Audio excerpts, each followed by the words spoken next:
సర్వోన్నతుడు సర్వాధికారి అయినటువంటి మన ప్రభు అయిన యేసయ్య అతి శ్రేష్టమైన నామములో ప్రియా దేవుని బిడలైన మీ అందరికీ కూడా ప్రభు యొక్క పేరట వందనాలు తెలియచేస్తూ ఈ దిన వాక్య భాగంలోనికి వెళ్దాం. అపోస్తుల కార్యములు 1వ అధ్యాయం 8వ వచనం. అయినను పరిశుద్ధాత్మ మీ మీదకి వచ్చినప్పుడు మీరు శక్తి నొందెదరు గనుక మీరు యెరూషలేములోను యూదయ సమరయ దేశముల యందంతటను బూదిగంతముల వరకును నాకు సాక్షుల యందురని వారితో చెప్పాను. దేవుని వాక్యము సెలవిచ్చిన రీతిగా దేవుని సన్నిధానంలో మనకి శక్తి ఎలా వస్తుంది? దేవుని నమ్మని బిడ్డలు ఎలాంటి శక్తి కలిగి ఉంటారో వారికి శక్తి ఎక్కడ నుండి వస్తుందంటే మన శక్తి దేవుడే. దేవుని ఆత్మ మనల్ని బలపరిస్తే తప్ప, దేవుని ఆత్మ మనకి శక్తిని అనుగ్రహిస్తే తప్ప మనం శక్తిమంతులుగా ఉండలేము. మనకి శక్తి ఎలా వస్తుంది, బలం ఎలా వస్తుంది దేవుని నమ్మిన బిడ్డల కంటే? దేవుని ఆత్మ ద్వారా.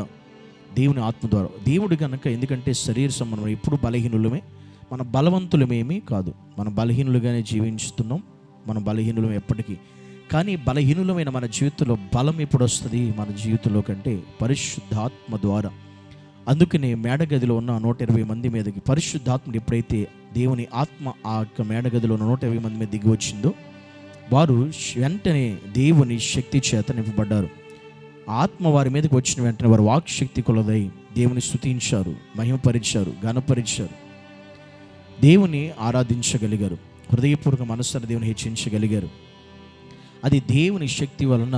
అప్పుడు ఎప్పుడు పిరికివాడైన పేతురు కూడా ధైర్యంగా లేచి దేవుని గురించి స్వార్థ చెప్పగలిగాడు, వాక్యం బోధించగలిగాడు. అంతకు మునుపు పేతురులో ఆ ధైర్యం లేదు, ఆ బలము లేదు, ఆ శక్తి సామర్థ్యము లేదు, బలహీనుడే.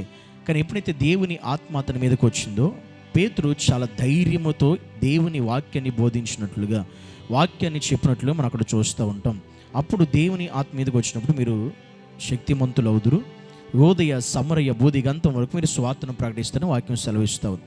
దేవుని ఆత్మ గనక మనల్ని బలపరిస్తే, దేవుని ఆత్మ గనక మన మీద నిలిచి ఉంటే, దేవుని ఆత్మ గనక మనల్ని ప్రేరేపిస్తే, దేవుని ఆత్మ మన మీదకి దిగి వస్తే మనము దేవుని కొరకు ఒక బలమైన సాధనాలుగా మార్చబడతాం. దేవుని కొరకు బలమైనటువంటి ఆయనకు ఉపయోగపడే పాత్రలుగా మన జీవితాలు మార్చబడతాయి. కనుక మనలో ఏ శక్తి పని చేయాలంటే దేవుని శక్తి మనలో పనిచేయాలి. అంటే పరిశుద్ధాత్మ దేవుని అనుభవం మనలోకి రావాలి. పరిశుద్ధాత్మ శక్తితో మనం నింపబడాలి. ఆత్మను మనం ఎప్పుడైతే నింపబడతామో నువ్వు ఒక ధైర్యవంతుడిగా ఉంటావు, నువ్వు ఒక ధైర్యం కలిగిన వ్యక్తిగా బ్రతకగలుగుతావు. దేవుని కొరకు ధైర్యంగా నిలబడతాం, దేవుని కొరకు బలమైన సాధనగా నువ్వు ఉపయోగపడతావు. అలాంటి దేవుని యొక్క ఆత్మ ద్వారా మనం శక్తి పొందుకునేవారిగా ఉండాలి. ఈ లోకంలో మనకున్న బలం క్షణికమైనది, మనకున్న శక్తి సామర్థ్యాలు మరలా తగ్గిపోయేవి. ఈ లోకంలో ఉన్న బలం వల్ల మనకు వచ్చే లాభం ఏమీ కూడా లేదు. కానీ దేవుని ఆత్మ వల్ల పొందుకునే శక్తి మనలను ఉన్నతంగా నడిపించగలిగిద్ది, దేవుని నామానికి మహిమకరంగా నడిపించుతుంది, దేవుని కార్యాలు బహుబలముగా జరిగించేలా చేయగలుగుతుంది, దేవుని నామాన్ని హెచ్చించేలా చేస్తుంది.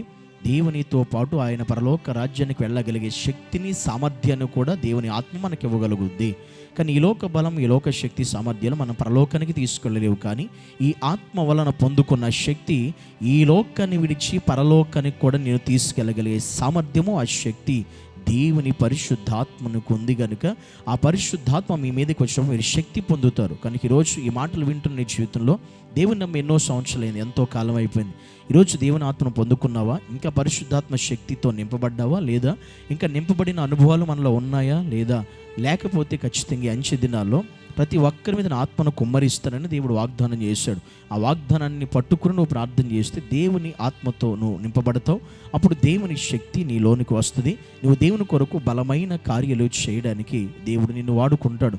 కనుక అలా ఈ అనుభవంలో ఎవరైతే రోజు లేరో వారితో దేవుడు మాట్లాడుతున్నాడు. నువ్వు నిశ్చయంగా దేవుని పరిశుద్ధాత్మ శక్తిని నువ్వు పొందుకోవాలి, ఆ శక్తితో నింపబడాలి, ఆ ప్రభావంతో నింపబడాలి. దాని ద్వారా దేవుడికి ఉపయోగపడాలి, దేవునికి మహిమకరంగా నువ్వు జీవించాలి. అట్టి పరిశుద్ధాత్మ అభిషేకము, ఆ శక్తిని ఎవరైతే ఈ మాటలు వింటున్న వాళ్ళు ఇంకా పొందుకోలేదో మీరందరూ కూడా దేవుని యొక్క పరిశుద్ధాత్మ శక్తి చేత నింపబడి ఆయన మహిమ కొరకు వాడబడుదురుగాక. ఆమేన్. ప్రార్థన చేసుకుందాం. పరిశుద్ధుడా యేసయ్యా నీకు వందనాలు. మా జీవితాల్లోనైనా ఈ లోకంలో ఎంత బలవంతులమైన వ్యర్థమే. నీ ఆత్మశక్తి మాకు లేకపోతే మా పరిస్థితులన్నీ శూన్యమే ప్రభువా. కనుక మా జీవితాల్లో నీ ఆత్మతో మమ్మల్ని నింపండి, నీ ఆత్మతో అభిషేకించి, నీ ఆత్మతో శక్తితో నింపండి.